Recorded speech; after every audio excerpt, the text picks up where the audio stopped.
Би тэгээд байвал дундуур нь инээч шиг.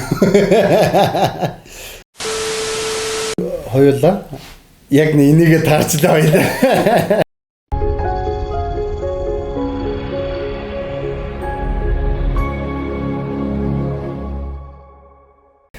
Сайн байцгаана уу, та бүхэнд өнөөдрийн мэндийг хүргэе. Анагаахын шинжилгээ ухааны үндэсний их сургуулиас эрүүл ирээдүйг хамтдаа бүтээгдэхүүнээр уламжлал болгон зохион байгуулж буй подкастын маань өнөөдрийн дугаар эхлэхэд бэлэн боллоо.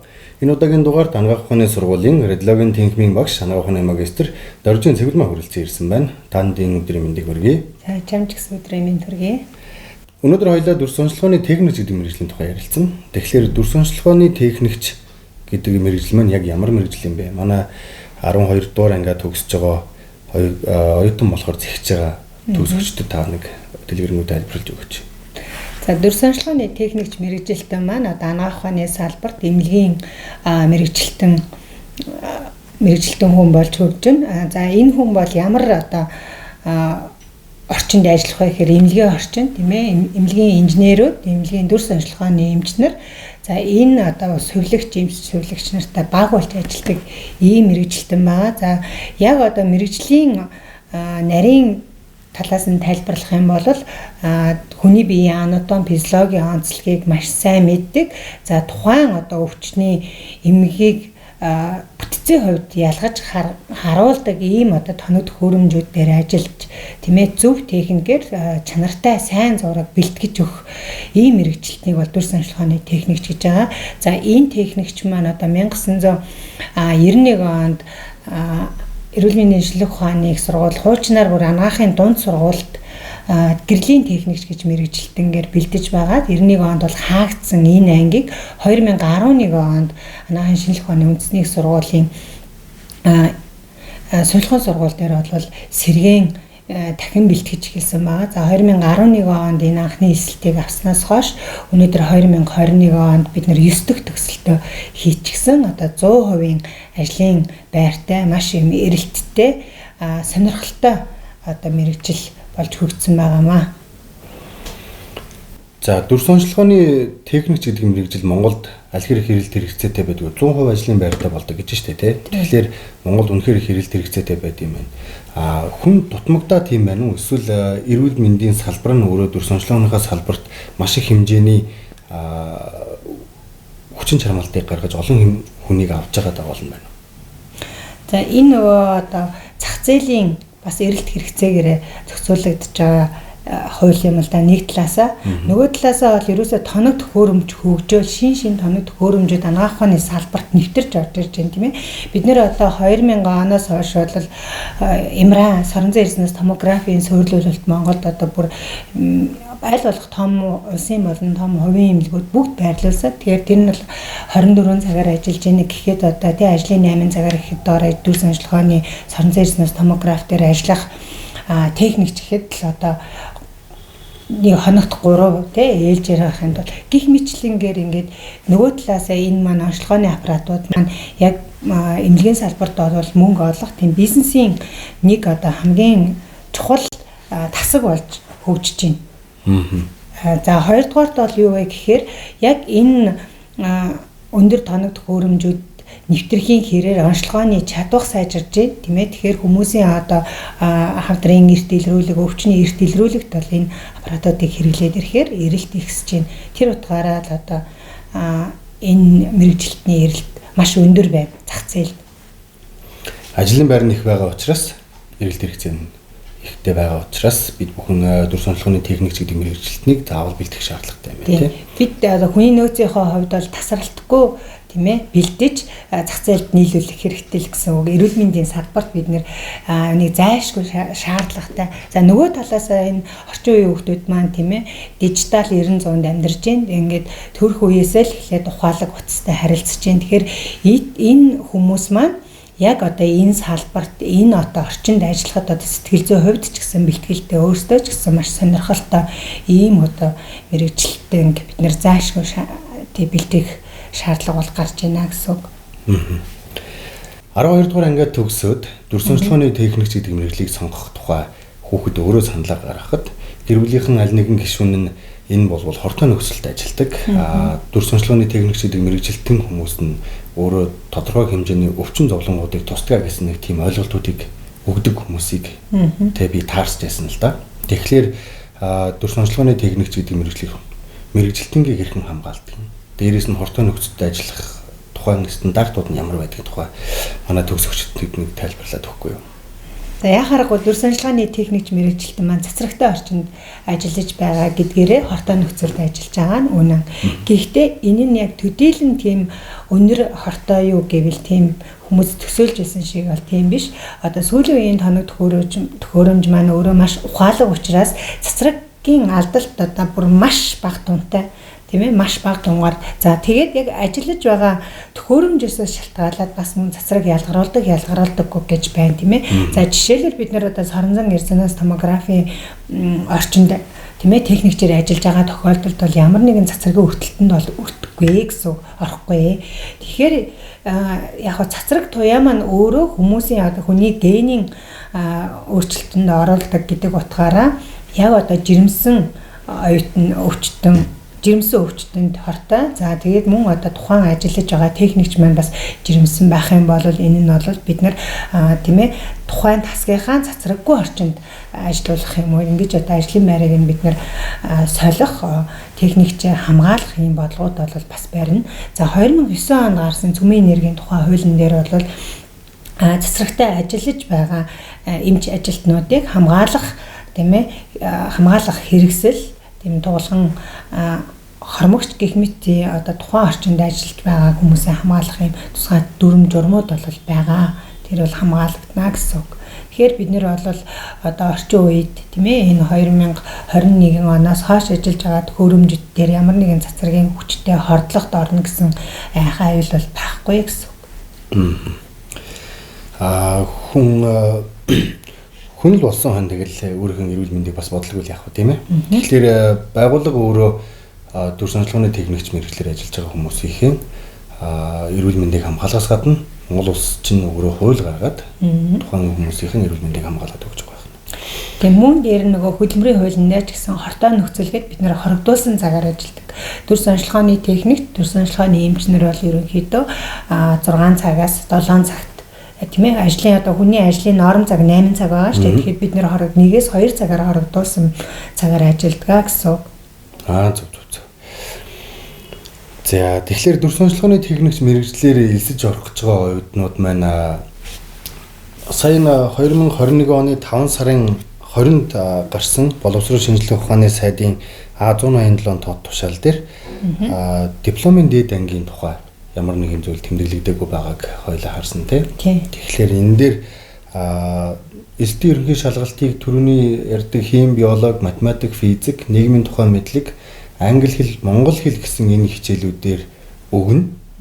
Гэхдээ босго оноо эдгээр 7 хичээлийн тийм ээ хичээлээс өгсөн 2 одоо хичээлээрээ хамгийн өндөр оноогоор нь шалгаруулж авна гэсэн юм заалт нэмэгдсэн байсан тийм. Тэгэхээр одоо 12 оноо төгсөж 12 дугаар ангид төгсөж байгаа хүүхдүүд маань одоо тийм заавал хим биологи гэхгүйгээр анагаахын сургалт элсэх боломж нэгдсэн гэдгийг нь одоо давуу талтай харагдаж байгаа гэсэн дүгнэлтэнд хүрээд байгаа. Тийм. Энэ жил чинь анагаахын шинжилгээний үндэсний их сургуулийн удирдлагууд бас их том боломжуудыг төгсөж байгаа оюутнуудаа манад элсэж орох гэж байгаа оюутнуудаа олгож өгч штэ тий. Тэрний хамгийн нэг том болгож боломж олгож байгаагийнх нь нэг нь болохоор энэ дүр сурталчилгааны техникч мэргэжлэр анагаахын шинжилгээний үндэсний их сургуульд элсэж орох гэж байгаа төгсөгч та хим, биологи, математик, физик, монгол хэл, англи хэл, нийгмийн тухай мэдлэг гэсэн энэ 7 хичээлээс хамгийн өндөр оноо авсан 2 хичээлээрээ манад элсэх хүсэлтээ гаргаж өгөх боломжтой болсон юм байна. Тэгэхээр энэ 2021-ээс 2022 оны хичээлийн жилийн элсэлтийн журам дээр гарсан маш том боломжуудын нэг тийм ээ. Тийм маш том хэн өөрчлөлт харагдаж байна тийм ээ. За 3 жилээр сурдаг. Тийм 3 жилээр. 3 жилээр сураад төгсөнгүүтээ шууд мэргэжлийн талбар дээр гарах уу эсвэл тодорхой хэмжээний агсан төвчний сургалтуудад суух уу? За энэ бол одоо тухайн мэрэгжлийн өөрийнхөө сонголт яг 3 жилээр төгсөнгүүт одоо манай төгсөгчдийн хувьд яг тийм ээ сүүлийн одоо төгсөх хаврын семестрээс эхлээд одоо үндсэндээ ажлын байран дээр бэлэн болцсон очсон ингээд зөвхөн диплом хүлээж байх ийм хүлээлгийн гормоор л ерөөсөө ажилдаа ордог. Тийм маш их эрэлттэй. Түрүүн бид урдсан тийм ээ 1991 онд хамгийн сүүлд гэрлийн техникч гээд мэрэгчлэр төгссөн хүмүүс маань зөвхөн рентген техникчээр ажиллаж байгаад ингээд 2000 оны эхийн үед тэдгээр одоо мэрэгчлэнгүүд бүгд одоо тэтгэврийн насны болсон. За энэ үед бол яах вэ гэхээр одоо Монголын эрүүл мэндийн салбар үндсэндээ одоо энэ дүрс ажиллагааны техникч мэрэгчлэр хүний нөөцийн хомсдолд одоо 100% орсон гэсэн. Тэр утгаараа одоо 2011 оноос энэ мэрэгчлийг гаргаж ирж тийм ээ эргэн сэргээж бид нар бэлтгэсэн. Гэтэ одоо ингээд зах зээлийн эрэлт буурах байх гэсэн бидний ийм хүлээлттэй таамаглалтай байгаа хэдий ч энэ юусоо буурахгүй байгаа нь тийм ээ яалтчгүй энэ дараагийн том хувийн эмнэлгүүд тийм ээ энэ эрүүл мэндийн салбарт орж ирсэнтэй холбоотой өсөлт ажиглагдж байна гэж бид нар бол дүгнж байгаа. Зөв. Тэгэхээр тухайн салбарт нь ажиллаж байгаа.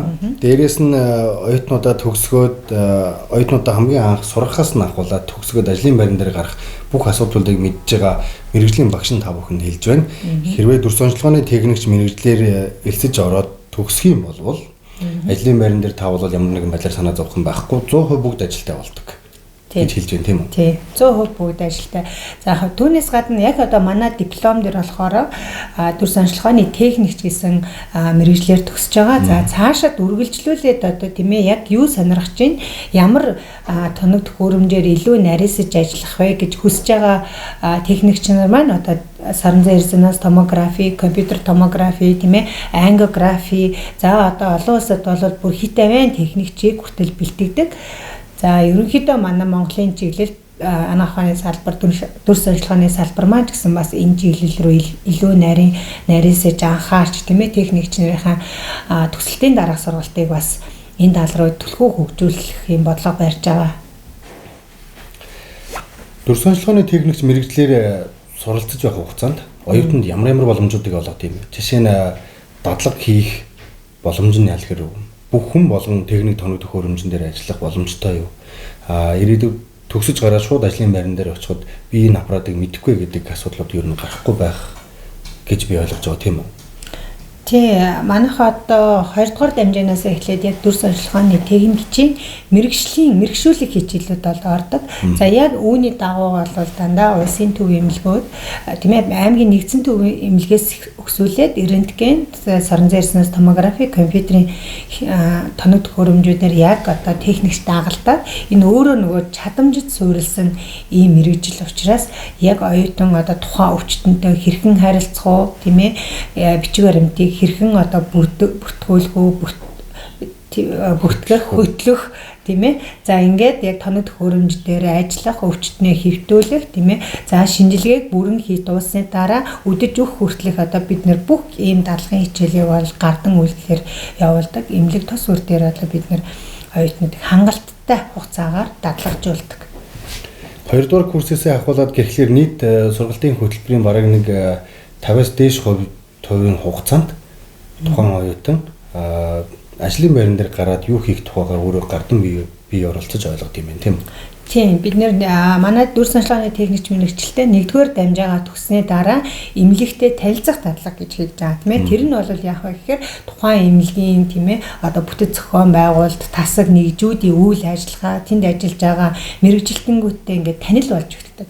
За 2 дугаар дамжаанд юу вэ гэхээр яг рентген төхөөрөмжн дээр ажиллаад тийм ээ одоо бидний өдөр тутмын шинжилгээ болох цэжний рентген зураг ч юм уу яс тийм ээ хугарлын гих мэтлэнгийн юм тухайн өвчний наслогтой холбоотой бүх шинжилгээнүүдийг хийж сурдаг байна. За 3 дугаар дамжаанд болохоор компьютер томографи, саран зай резонанс томографи дээр ажиллаж тийм ээ бүрэн одоо энэ ямар төхөөрөмж дээр яаж ажиллах вэ гэдэг ийм мэдээлэлтэй чадвартай болж төгсдөг. Тийм ч учраас одоо манай техникч нар сургууль төгсөнгүүтээ яг эмнэлгүүд дээр шууд одоо ажлын байран дээр бүрэн дадлагчсан ажил эхлэхэд бэлэн очтгоо гэсэн. Анагаахын шинжилгээний үндэсний их сургуулийн дүрс онцлогооны техникч мэрэгжлийн сургалт нь их сайн байх шиг санагддаг юм. Яагаад вэ гэхээр Эсэлтийн үеэр дүр сонжлооны техник мэргэжлэр элсэх хүсэлт маш их ирдэг. Бид бүхэн чинь улсын сургууль учраас тодорхой тооны хяналтын тоондоо багтаж авах хэрэгтэй. Гэтэл хяналтын тооноос хэд дахин илүү оюутнууд манай дүр сонжлооны техникчийн оюутан болох хүсэлтээр ирдэг. Тэгэхээр манай сургуулийн дүр сонжлооны техник мэргэжил бас их эрэлт хэрэгцээтэй бусдын их хүслийг татсан тийм сургууль мэргэжил байдаг болтой гэж би хардъя. Тэгээ манай одоо дүр сонжлооны техникч мэргэжлэр зөвхөн анагаахын шинжлэх ухааны үндэсний сургуулийн анагаахын сургууль дээр энэ элсэлтийг авж байгаа. Өөр одоо ямар нэгэн хувийн сургуулийн дээр ч гэсэн энэ мэргэжилтнийг одоо бэлтгэхгүй байгаа. Тийм учраас ерөөсөө тийм манад элсэх элсэлт тийм эрэлт хэрэгцээ өндөртөө. Тэгээ өнгөрсөн жил гэтэл одоо бид нэр 30 оюутан элсүүлэх хэрэгтэй адил ингээд 65 оюутны хүсэлттэй тийм ээ дүр сонжлооны техникчийн мэргэжлэр одоо суралцъя гэдээ бусад мэргэжлээс ч гэсэн шилжих хүсэлтүүд маш их байдаг. За нөгөө талаас одоо манай багш нарын хувьд бас цагийн ачааллыг хит ихсгсэн тийм ээ дахиад нэг орон тоо дутах гэх мэтлэнгийн ийм асуудлаас байгаа нь нэг талаасаа бас бахархмаар гэх юм уу та тийм ээ. За дүр сонжлооны техникч мэргэжлийг ирээдүйд сонгох гэж байгаа хүүхдүүдэд зориулаад юу гэж хэлмээр байна вэ? За тэгэхээр яг анагаахын шинжлэх ухааны үндэсний сургуулийн анагаахын сургууль дээр дүр сонжлох ухааны техникч мэргэжлэр суралцахыг хүсэх юм бол тийм ээ бид босгооно тогтоох энэ одоо дүрм журмын дагуу бүх ямар ч төрлийн шалгалт өгсөн хүмүүс биднэрт манай сургуульд элсэх боломжтой. За энэ мэргэжилтэн маань ирээдүйд ямар үн цэнтэй мэргэжилтэн болох вэ гэхээр яг л эмнэлгийн тийм ээ орчинд эмнэлэгтээ ажиллах ийм дур сонирхолтой хүсэлтэй оюутнууд сурагчид маань элсэж болно. За ингээд энэ элсэлтийн одоо дараа бол яах вэ гэхээр ажиллах орчин маань яг дүр сонжлогооны тасаг гэдэг тийм ээ дүр сонжлогооны юм сувилагч за ингээд одоо маш ухаалаг гэж хэлж болох өндөр одоо хүчин чадлын тоног төхөөрөмжн дээр ажиллах ийм мэргэжилтэн бэлтгэгддэг юм аа. Тэгэхээр энэ мэргэжил маань ялангуяа одоо сүүлийн үеийн дижитал орчинд ажиллаж төрж өссөн энэ хүүхдүүдийн сонирхлыг маш ихээр татж байгаа. Тэгэхээр та бүхэн маань бас бидний энэ орчинд ирж ажиллаарай. Манай энэ мэргэжлэр бас элсээрэй гэж бас уриалмаар байна. За баярлалаа. Бид бүхний өнөөдрийн нэвтрүүлэг энэ хүрээд өндөрлж байна. Хүрэлцэн ирж дүр сонжлооны техникчийн тухай тодорхой мэдээллүүдийг Элэн Далангүй нийтэд мэдээлсэн танд баярлалаа. За баярлалаа. Таны ажилдаа сайн амжилт хүсье. Баярлалаа. Таны ажил төрөлд амжилт хүсье. Ажил төрөлд амжилт хүсье.